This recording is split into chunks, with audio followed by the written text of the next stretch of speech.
Hello everyone, welcome to my class. In the previous class, we have discussed about the concept of what the transport, in that meaning of transport along with the importance of transport. So that topic covered. So today in this episode, I'm going to discuss about regarding the modes of transport.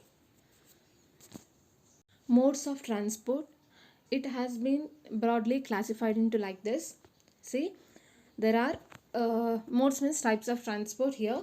There are mainly, we have to classify in three ways: land transport, water transport and airways. Okay, so the broad classification of transport is land transport, water transport and airways. Okay, and in the land transport, again we have to classify like this: road, railways and pipeline.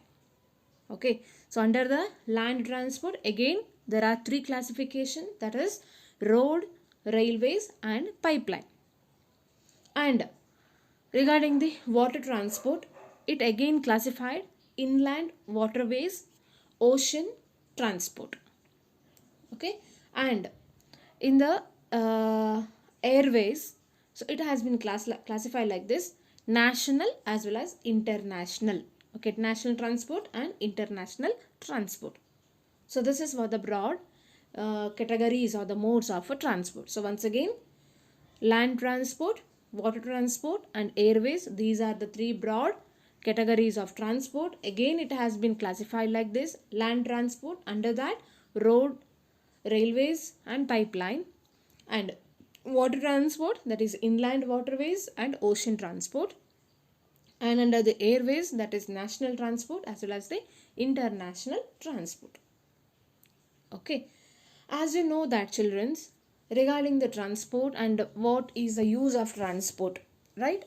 Meaning only it says about what it is: a movement of passengers as well as the goods and services from one place to another, right? That is what the transport, like that only you came to know about the important part in that. So transport which helps to develop the economy, that is by the way of helping to the primary sector, secondary sector as well as the tertiary sector. So for the development of these three sectors also, so we require a proper modes of a transport. So that is what here we classify the transports.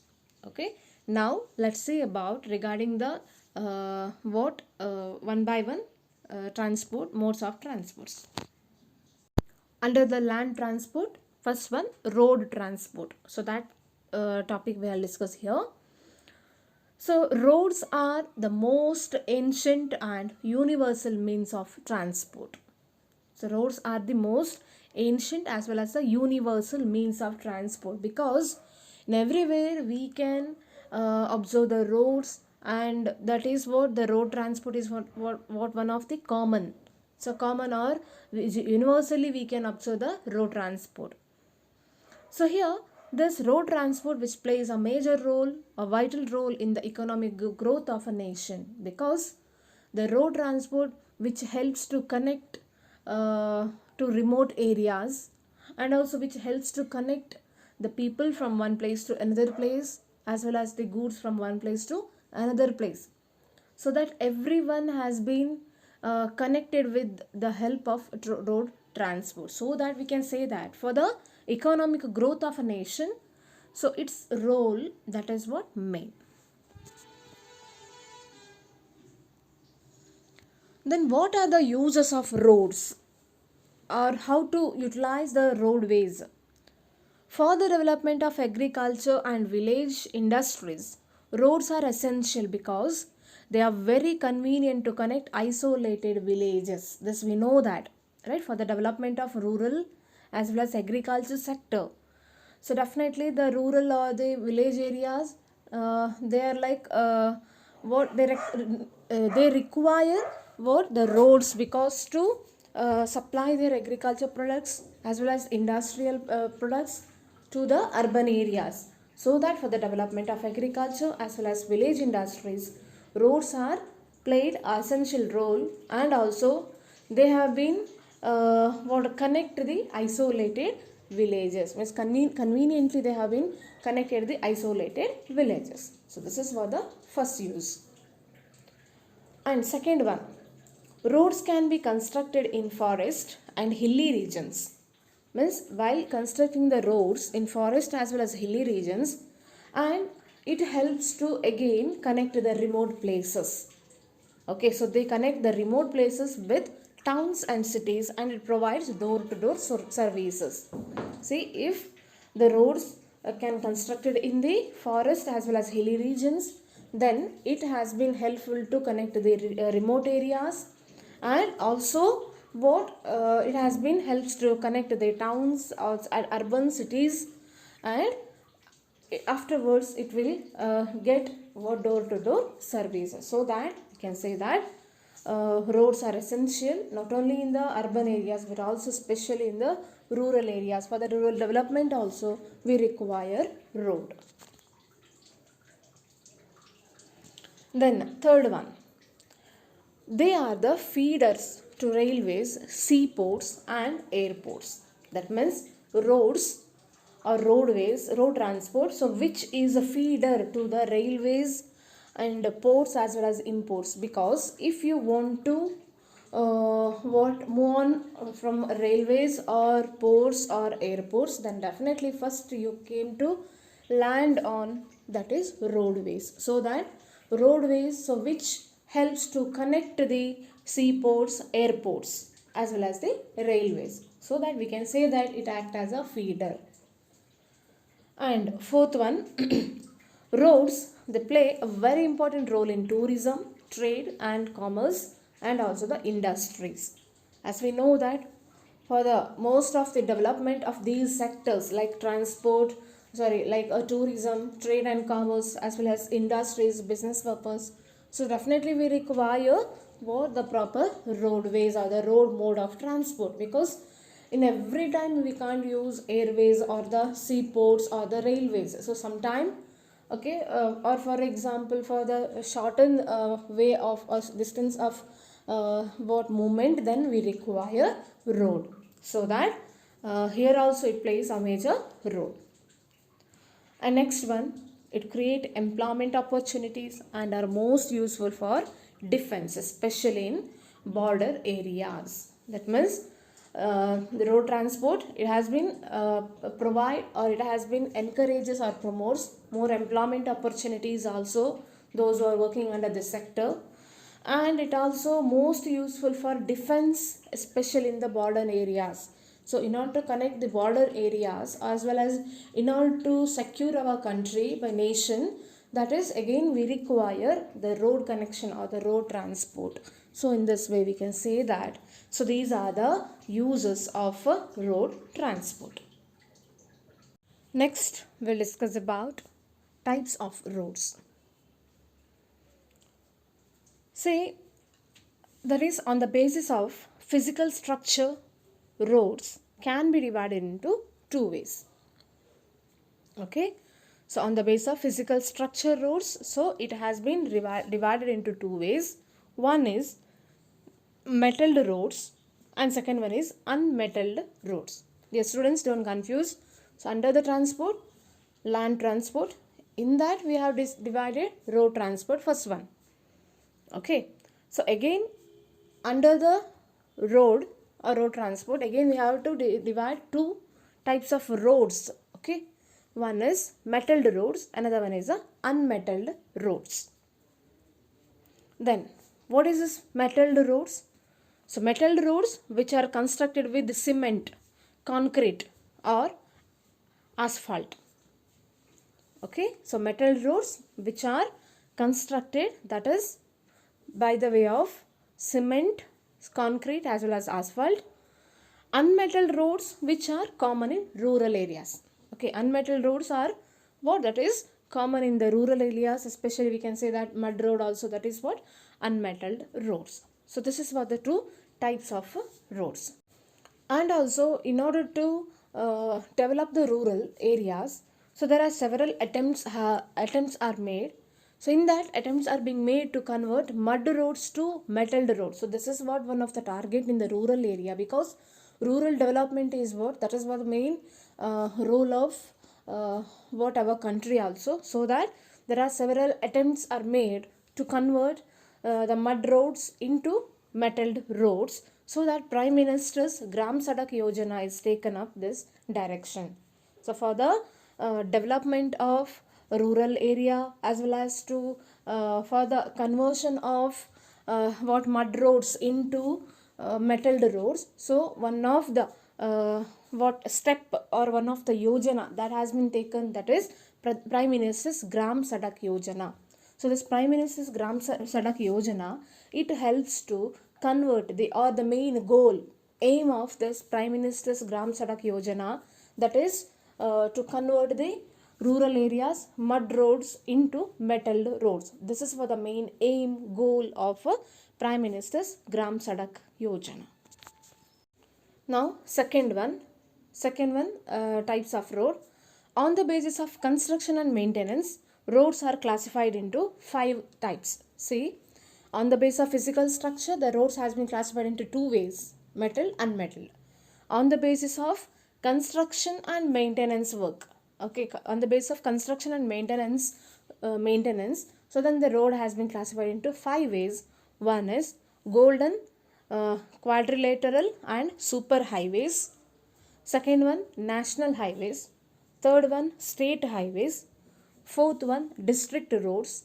And fifth one, village roads. Okay, again, on the basis of construction and maintenance, the roads has been classified into 5 ways.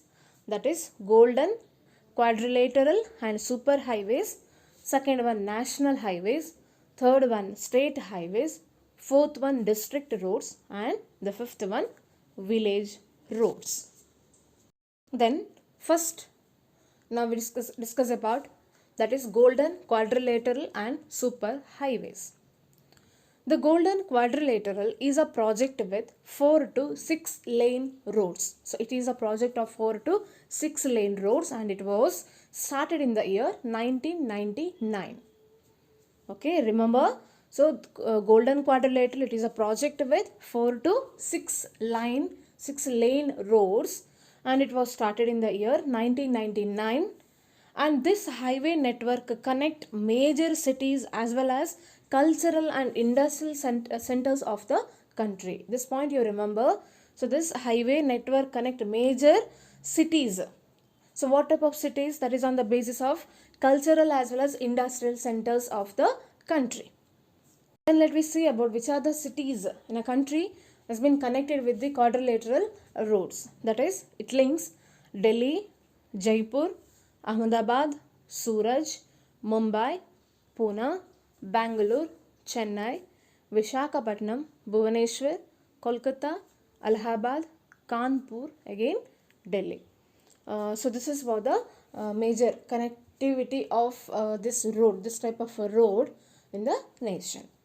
Okay, so that remember, quadrilateral roads, it has been connected with the 4 to 6 lane project. It is one of the constructed in the year 1999, and also it has been connected in the major cities of the country. And in the golden quadrilateral roads, again we can say that super highways. So super highways, it has been classified into 2 divisions. One is the north-south corridor, which runs from Srinagar to Kanyakumari. This remember, north-south corridor. Okay, this is super highways, that is from where to where? Srinagar to Kanyakumari. Okay, and second one, the east-west corridor. East-west corridor, which is from Silchar in Assam to Porbandar in Gujarat. Okay, east-west corridor, that is from Silchar in Assam and Porbandar in Gujarat. Okay, from that is to Porbandar in Gujarat. And they also connect many important cities like industrial centers and also the ports. So this point you have to remember. So that the construction and maintenance of these roads is under the control of Central Public Works Department. This point you remember.